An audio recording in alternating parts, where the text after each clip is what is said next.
आज हम लोग जानेंगे सेल और सेल्स में क्या क्या प्रेजेंट होते हैं, कौन कौन से सेल ऑर्गेनेल्स होते हैं, उसके बारे में हम लोग पढ़ेंगे और समझेंगे। सबसे पहला आता है सेल के अंदर सेल मेम्ब्रेन। सेल मेम्ब्रेन जो होता है ये होता है boundary of the cell.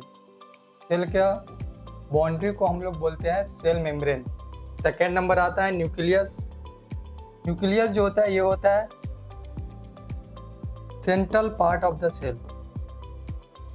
Cell के जो सेंटर में होता है वो होता है हमारा न्यूक्लियस, और न्यूक्लियस में प्रेजेंट होते हैं जेनेटिक मटेरियल।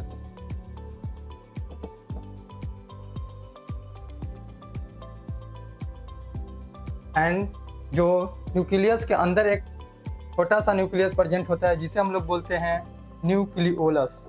न्यूक्लियोलस के पास होता है आरएनए और ये हेल्प करता है प्रोटीन बनाने में। इसके बाद आता है न्यूक्लियर मेम्ब्रेन। न्यूक्लियर मेम्ब्रेन जो होता है वो न्यूक्लियस के बाउंड्री को हम लोग बोलते हैं न्यूक्लियर मेम्ब्रेन।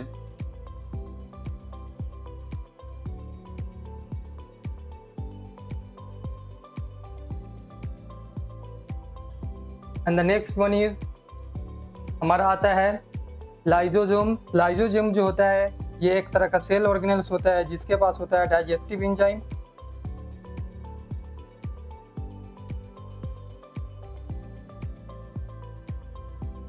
जो डाइजेशन में हेल्प कराता है। And the next one is centrosome. Centrosome के बारे में हम लोग जानेंगे तो इसके पास होता है सेंट्रियोल, और सेंट्रियोल का काम होता है सेल डिवीजन। सेल डिवीजन में कौन हेल्प करता है हमारे सेल्स को? सेंट्रोसोम।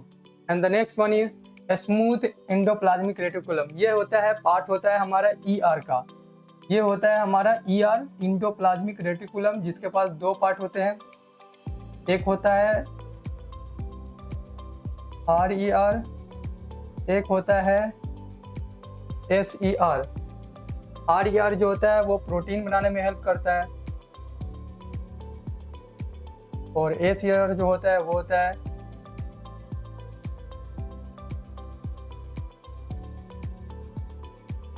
फैट्स और लिपिड बनाने में हेल्प करता है। And the next one is mitochondrion. Mitochondrion जो होता है ये एनर्जी बनाने का हेल्प करता है। ये बनाता है एटीपी, और एटीपी से हमें मिलती है energy. And the next one is vacuole. Vacuole जो होता है बेसिकली ये होता है स्टोरेज का काम करता है, जो हमारे वेस्ट मटेरियल को क्या करता है स्टोर करने का काम करता है, और हमारे सेल्स को मेंटेन करने का काम करता है।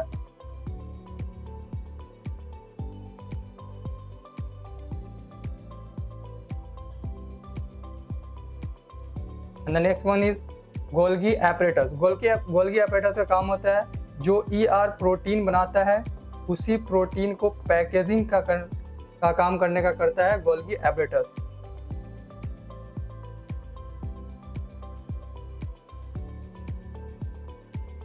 हम बताएं यहाँ पे आरईआर और एसीआर, जो ईआर का टाइप्स होता है, जिसमें आरईआर प्रोटीन बनाता है, एसीआर फैट्स और लिपिड बनाने का काम करता है। आप देख सकते हैं एसीआर कुछ इस तरह का दिखता है और आरईआर कुछ इस तरह का दिखता है। अब आता है हमारा राइबोसोम। जो राइबोसोम जो होता है ये प्रेजेंट होता है आरईआर पे, जो प्रोटीन बनाने में हेल्प करता है। And the last one is cytoplasm. ये क्या होता है? एक तरह का फ्लूइड होता है, हमारे सेल्स के अंदर प्रेजेंट होता है आउटसाइड द न्यूक्लियस।